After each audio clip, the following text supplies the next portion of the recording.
What's happening, lads? Welcome back to the Klopp Logic channel. Now, as you've already seen from the title and thumbnail, we are going to be doing Wataru Endo's deep dive tactical player analysis video. God, that was a mouthful. And you can say it's maybe a bit late because he's already one, signed his contract with us, and two, had his Anfield debut, so it is a bit late, but he's also just had a very busy few days. But I can't control that. That's not up to me, so better late than never anyway. So without wasting any more time, let's go to the presentation screen. Probably should clarify as well, by the way, I'm gonna have to wear these silly looking glasses because I stare at screens a lot and my eyes start to get funny, so to prevent any blinking, they're going on. So get your laughs out the way now and we'll get into the video. So here we are at the presentation that I made. Was spruced up a little bit from last time. So let's go into the first slide, which is player data. So his date of birth was February 9th, 1993. That, of course, makes him 30 years old. His place of birth was Yokohama, Kanagawa. His height is 1.78 meters, which is 5'10". His nationality is Japanese or Japan. His position is midfield defensive. He can play pretty much anywhere in the midfield, but he mainly plays defensive. He is right-footed. His market value was £5.5 million, and some notes I stuck in was he was the Stuttgart captain, and he is also the captain of the Japan national team. So overall for this slide, the only real thing that is a bit unusual for Liverpool as a signing is that he's quite old in terms of he's 30 years old. But I think that the reason for that, as I mentioned on the live stream we did when he was first announced, is just because we're planning to have that James Milner-esque signing, someone who will come on and finish games for us. Do also want to mention though that although he's a defensive midfielder, he can play centre back and he has played right back as well at times, so he is quite versatile in that sense. But anyway, that's it for that slide, so let's move on to the next one, which is the player positioning.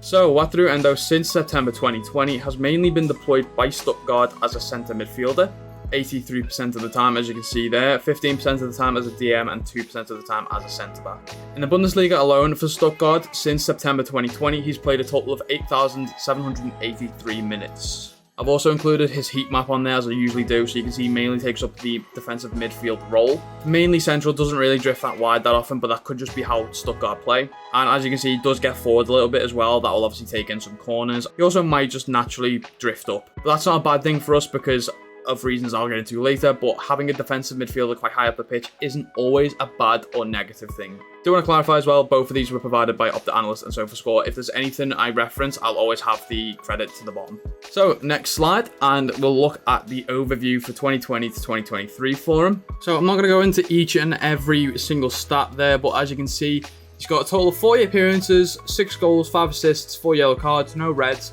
and 3,523 minutes. That is according to Transfer Market. So overall, pretty reliable player for Stuttgart. Getting 6 goals and 5 assists with only 4 yellow cards for someone who's going to be our defensive midfielder isn't bad by any stretch of the imagination. So moving on to the next slide, which should be strengths and weaknesses. We have strengths, weaknesses, and his first strength is he loves to win aerial duels. I'll specify more on this later. I think this is something we lacked in the midfield every now and then. Especially over the last few seasons, we didn't have anyone that was able to jump high enough and win those aerial battles. I don't think the Bundesliga is as tall as the Premier League, but generally it's still quite impressive that he's got quite a leap on him at 5'10" to be able to win most of them. And another thing we missed over the last couple seasons from the midfield, long shots. I said this in Soberslai's stat video, he loves a long shot, and now we've got Endo who can do something similar, which is more than we've had in the last few years from our midfield. From what I remember, we only really had the odd occasion where Fabinho would try and take on a long shot, or most of the time would be relying on Ox to do one. And with him being in and out of the team quite often due to injury and fitness, it's something we lacked a lot of. So between Endo and Soberslai now loving to take a long shot every now and then, and even McAllister to some degree, it adds an extra threat to our team. And his weaknesses? No specific ones according to WhoScored.com. So, moving on to the next slide, we've got his style of play we're going to look at next. First off, he likes to get fouls. This could be useful for breaking up play or also getting set pieces high up the pitch. He likes to play long balls in behind. That could help when we've got Darwin on the field who can run in behind defences. He is an indirect set piece threat, so not a direct set piece threat which he's going to get on the first ball, but saying like a second phase or third phase of a corner or free kick, anything like that, he is a threat to be taken into consideration.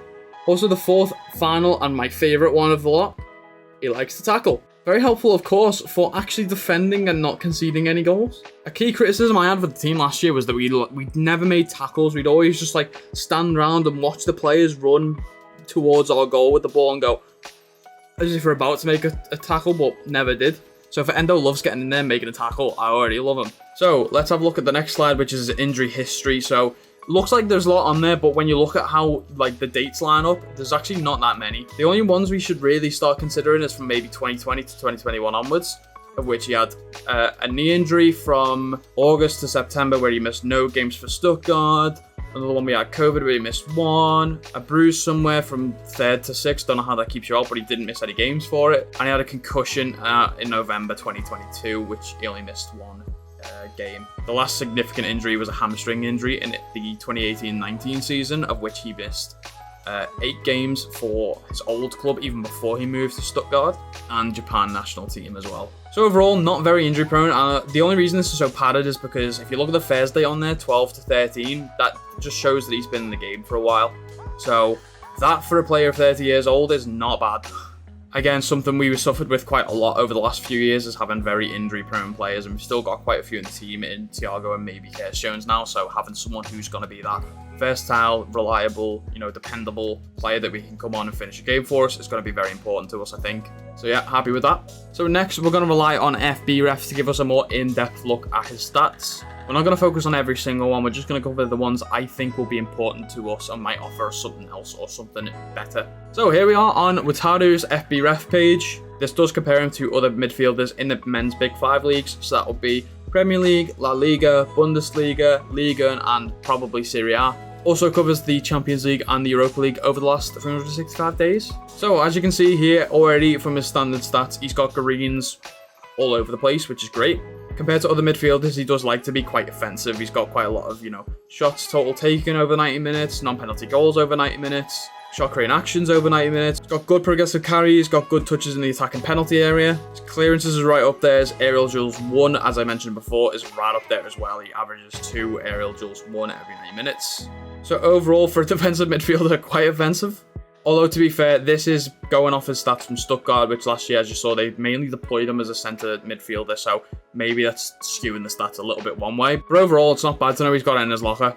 So we'll focus on his shooting stats first. He's got 0.13 goals per 90 minutes, puts him in 72%, averages roughly a shot a game, and his average shot distance, although it says he likes to take long shots, his average shot distance is 16.10 yards, which puts him at 88%. So it's not far enough that it's unrealistic that he'd get a goal from it, but it's still quite, a close shot distance for a defensive midfielder. His passing table doesn't paint a pretty picture, to be honest, unless you start looking further down, but we'll cover it anyway.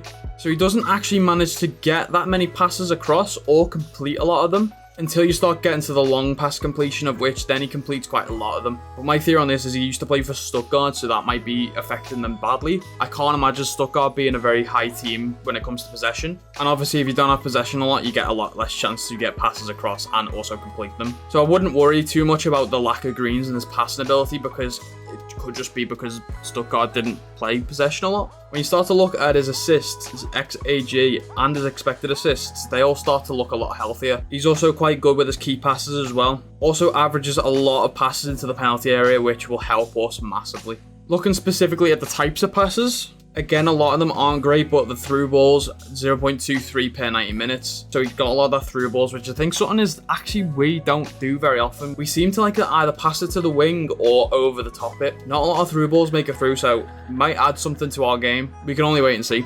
Again, wouldn't really read too much into the negative aspect of this table here because, as I say, Stuttgart, I can't imagine are very possession-based. Plus, a lot of them are like switches, crosses, throw-ins, taking that kind of thing, and I can't imagine them doing that either, especially as a defensive midfield. Now, this table, though, the goal and shot creation. Ho-ho! Ho-ho-ho! Let's have a look at this one. Shot creating actions, 2.63 per 90 minutes, which is very good. Averages 2.5 shot creating actions per 90 minutes. Slaps him at 62% compared to other midfielders. Most of them are from live passes as well. In fact, there's 0 from dead ball passes. Most of those shot creating actions are from fouls or from defensive actions as well. So a lot of his defensive work or his fouls, as I said before in the presentation, is he likes to get foul on the ball. A lot of those opportunities lead to shot creating actions for him. That's something that'll be very handy and will be a great addition to our team. Goal creating actions sits at 0.29 per 90 minutes, puts him at 67%. And those goal creating actions that come from shots, fouls, and defensive actions as well. So it just sounds like he's a little bit of a menace that leads to either a shot or a goal, which as a defensive midfielder is weird, but I'll take it. Next, let's have a look at his defensive actions. So he gets 2.11 tackles in per 90 minutes, which puts him at about 54%, so it's about average. What's interesting to me is a lot of these tackles come from the attacking third, which is why I said before about his position being higher up the pitch isn't necessarily a bad thing. If he's tackling high up the pitch and we're winning the ball back from that tackle, it immediately nullifies any threat the opposition give to us. So a very good stat there, love that one. So his dribblers tackled is 1.20 per 90 minutes, that's better than average, that's 81% compared to other midfielders, that's great. And he tries 2.63, so he manages to get half of them across. But the fact that he still tries 2.5 per game puts him still at 80% in comparison. He gets 1.40 blocks away per 90 minutes, which puts him at 71%. Most of them being passes. So passes blocked may break up their play and may make them think twice about the attack they were going to commence. Not a lot of interceptions to show for it. I don't know if it counts if he blocks a pass and then someone else picks it up. Does that still count as an interception? I wouldn't think it does, but I ultimately wouldn't worry too much about that because that might not have a stat that's quantified. But anyway, moving on. So he gets 2.05 clearances per 90 minutes, puts him at 94% in comparison, and he doesn't have many errors at all, which is great to see. Looking at the possession, this one again might be skewed. As I mentioned earlier, Stuttgart probably aren't that possession based, but anyway, we'll have a look. 58.29 touches per 90 minutes, puts him at 46% lower. All those touches in the defensive penalty area just shows he was under pressure a lot, which means he can probably work under pressure quite well. And similarly echoing that, a lot of the touches in the defensive third as well. Again, another interesting one though, he gets a lot of touches in the attacking penalty area, so he does like to get quite high up. It seems like Stuttgart had a player on their hands, but they were not the team that should have had that player. I don't mean that in a disrespectful way, because obviously he was probably a key player for them for the fact that they were so disappointed at losing him. But they're not a team that played to his strengths very well by the looks of it. And I'm not blaming them for that, I just think that's an observation I'm making from these stats. Anyway, moving on to the miscellaneous stats, he doesn't get many yellow cards. In fact, he's just shy of 90% with 0.10 per 90 minutes. Doesn't get any second yellows. Doesn't get any red cards.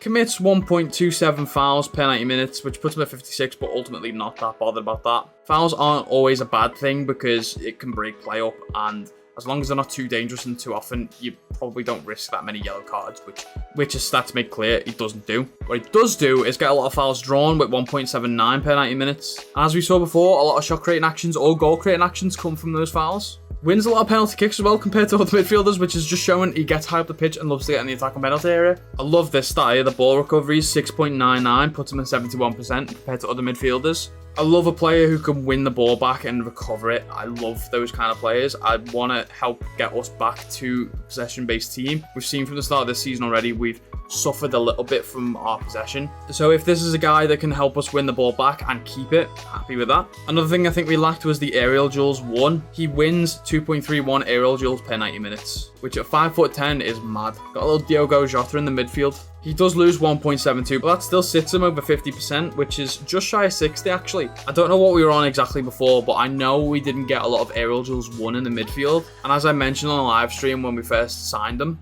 if we're pressing the defense and they go to clear the ball, chances are it's going to land somewhere in the midfield. And if we've not got players that can reach that ball and win it back, chances are they can control it at least to a degree where they can pass it to a teammate and they keep possession.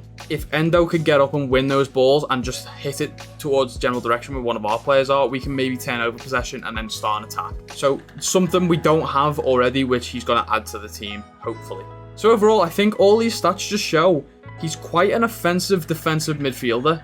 These will be skewed to some degree because Stuttgart will play a very different way to how Liverpool play. But all the greens are clearly a specialty and they'll go up, as well as some of the other ones as well, like the possession-based ones, they'll all go up with playing in Liverpool. Even all the passing and pass types will go up as well. Short range, passes attempted and completion will shoot right up there. So overall, a lot of the negatives aren't really that negative. It's more because he's played at a team that isn't great quality-wise. Overall, to me, it shows that he's quite a handful of a player. Quite a smart, tricky individual to get a hold of. Likes to get forward, but still does the defensive work he needs to do. If we had this kind of player in like the 2019-2020 season, That's what I imagine what kind of team suits him best. A team that plays high up the pitch and defends from the front. And obviously that's what we're trying to get back to. So I think he'll suit us perfectly. We just need to show up the defence more and get another left-sided centre-back. And maybe another primary number 6. Just to share the workload more than anything else. But ultimately for 15 mil, I think we've got ourselves a hell of a player here. Even at 30, there's stuff we can improve on here massively for him. It's just weird he's never been sought out by anyone else before. One of those hidden gems that's just gone under the radar for so many years. Honestly, I'd love this kind of player if we bought him when he was like 26, 27. Might not have been as good, but he might have developed into something that is like what he is now, but way better. But yeah, I think that was very interesting to have a look at his abilities, his stats, and what he's like generally. Ultimately, as I said before, he's just that he looks like a player that's really clever, intelligent, knows to play the game, knows how to read the game well. And for a team that wants to be very offensive, a defensive midfielder with this ability is ridiculous. So I can't wait to see more of him in a red shirt. We can get back to what we were a few years ago. I think he'll suit the team perfectly. And that's clearly the aim, so let's hope it works out. But anyway, that's going to be the deep dive tactical analysis video. If you did enjoy it, please leave a like down below. Helps us to know what you guys like and don't like. And if you wanted to change anything about how these videos are displayed, leave it down in the comments below, as well as your opinion on Endo and his stats. Also, if you wouldn't mind subscribing with notifications on, I imagine we're probably not done in the transfer window and we'll probably try and push for another player last minute. We've only got 11 days left to go and I can't see this being the last of our business. So if you don't want to miss out on anything, do that. But anyway, I'll see you lads in a bit.